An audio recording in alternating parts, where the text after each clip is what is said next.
Hare Krishna everyone, welcome back to Shravanam Diaries podcast. I'm your host Sulalita Devidasi and we're continuing to read The Science of Self-Realization by His Divine Grace Srila A.C. Bhakti-Vedanta Swami Prabhupada. Reading chapter 1, Learning the Science of the Self. This section is called A Definition of God.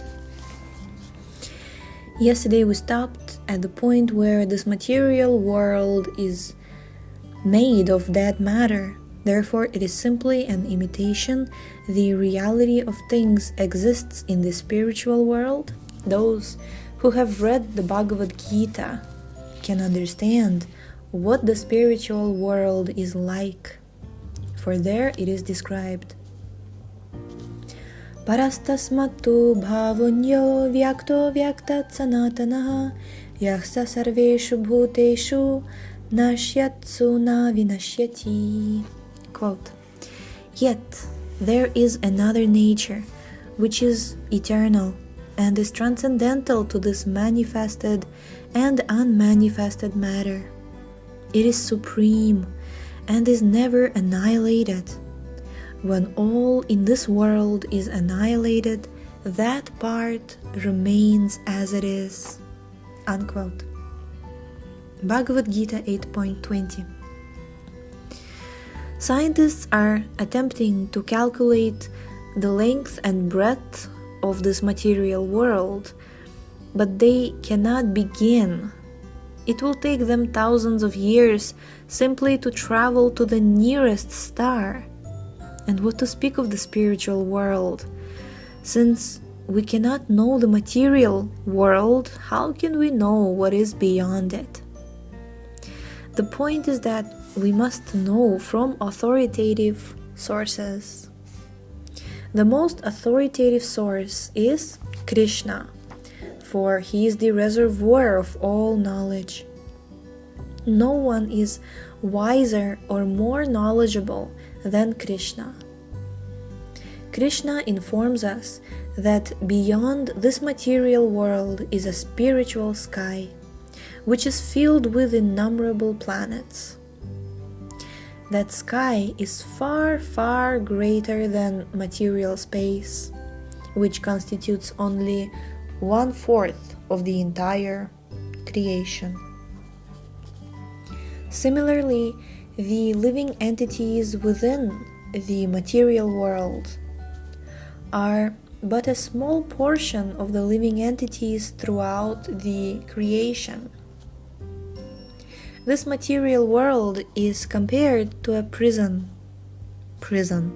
and just as prisoners represent only a small percentage of the total population, so the living entities within this material world constitute but a fragmental portion of all living entities. Those who have revolted against God, who are criminal, are placed in this material world.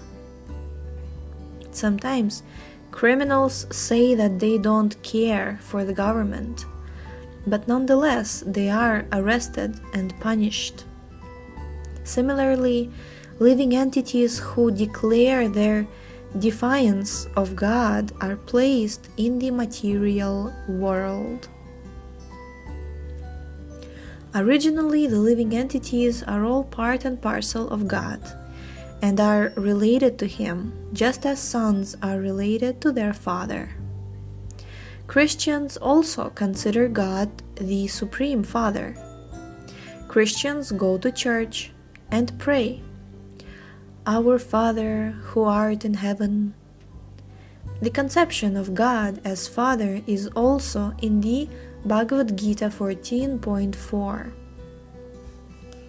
Sarva yonishu kaunteya murtayah sambhavantiyah tasam brahma mahadyonir aham bija pradahpita. Quote, It should be understood that all the species of life, O son of Kunti, are made possible by birth in this material nature, and that I am the seed-giving Father. Unquote. There are 8,400,000 species of life, including aquatics, plants, birds, beasts, insects, and human beings.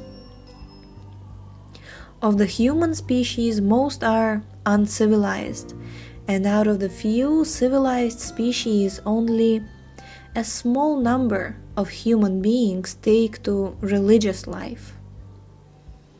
Out of so many so-called religionists, most identify themselves by designations, claiming, I'm Hindu, I'm Muslim, I'm Christian, and so on.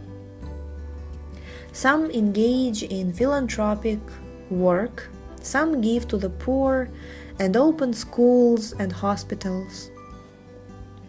This altruistic process is called karma kanda. Out of millions of these karma kandis, there may be one jnani. Jnani means one who knows. Out of millions of jnanis, one may be liberated. And out of billions of liberated souls, one may be able to understand Krishna. This then is the position of Krishna. As Krishna himself says in the Bhagavad Gita 7.3, Manushyanam sahasreshu kaschid yatati siddhaye yatatamapi siddhanam kaschin mam veti tattvataha. Quote, out of many thousands among men, one may endeavor for perfection, and of those who have achieved perfection, hardly one knows me in truth. Unquote. Understanding Krishna then is very difficult. But although the understanding of God is a difficult subject, God explains himself in the Bhagavad Gita. He says like this. He says, quote, I am like this, and I am like this. The material nature is like this, and the spiritual nature is like that. The living entities are like this, and the Supreme Soul is like that. Thus everything is completely described in the Bhagavad Gita. Although understanding God is very difficult, it is not difficult when God himself gives us his own knowledge. Actually, this is the only process by which we can understand God. To understand God by our own speculation is not possible, for God is unlimited and we are limited. Our knowledge and perception are both very limited. So how can we understand the unlimited? If we simply accept the version of the unlimited, we can come to understand Him. That understanding is our perfection. Speculative knowledge of God will lead us nowhere. If a boy wants to know who his father is, the simple process is to ask his mother. The mother will then say, "This is your father." This is the way of perfect knowledge. Of course, one may speculate about one's father, wondering if this is the man or if that is the man, and one may wander over the whole city asking, "Are you my father? Are you my father?" The knowledge derived from such a process, however, will always remain imperfect. One will never find his father in this way. The simple process is to take the knowledge from an authority, in this case, the mother. She simply says, "My dear boy, here is your father." In this way, our knowledge is perfect. Transcendental knowledge is similar. I was just previously speaking of a spiritual world. This spiritual world is not subject to our speculation. God says, there is a spiritual world and that is my headquarters. In this way, we receive knowledge from Krishna, the best authority. We may not be perfect, but our knowledge is perfect, because it is received from the perfect source. The Krishna consciousness movement is meant to give perfect knowledge to human society. By such knowledge, one can understand who he is, who God is, what the material world is, why we have come here, why we must undergo so much tribulation and misery, and why we have to die. Of course, no one wants to die, but death will come. No one wants to be an old man, but still old age comes. No one wants to suffer from disease, but surely enough, disease comes. These are the real problems of human life, the real problems of human life, and they are yet to be solved. Civilization attempts to improve eating, sleeping, mating, and defending, but these are not the real problems. A man sleeps and a dog sleeps. A man is not more advanced simply because he has a nice apartment. In both cases, the business has teeth. Man cannot say that because he has the atomic bomb, he can conquer the entire world or the entire universe. That is not possible. Man may possess an elaborate method for defense, or a gorgeous method for eating, sleeping, or mating, but that does not make him advanced.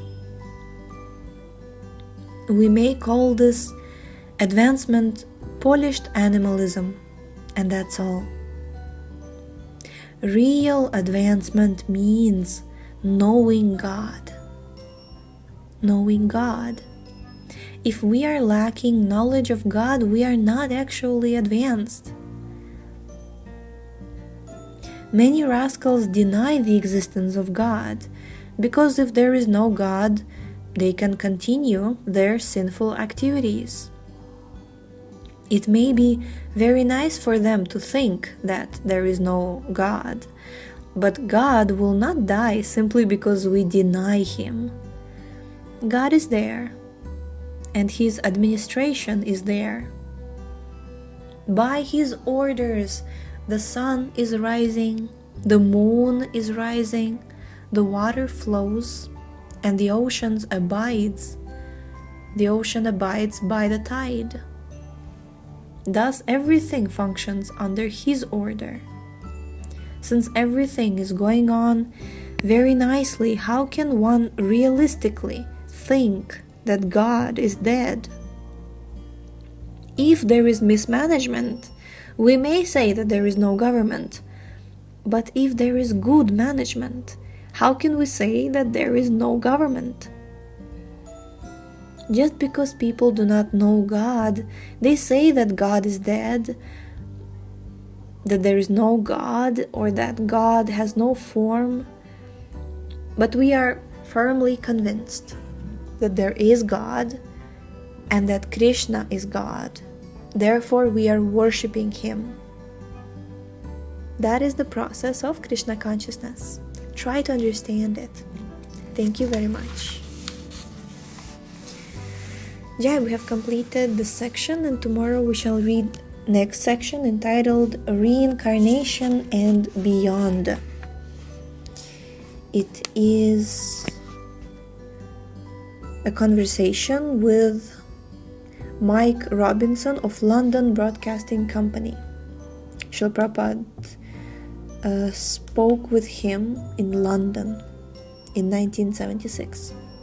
So we shall read that tomorrow. Thank you so much for tuning in today. The link to this book is in the description. Please check out our website shravanamdiaries.com, and we shall see you. Hare Krishna.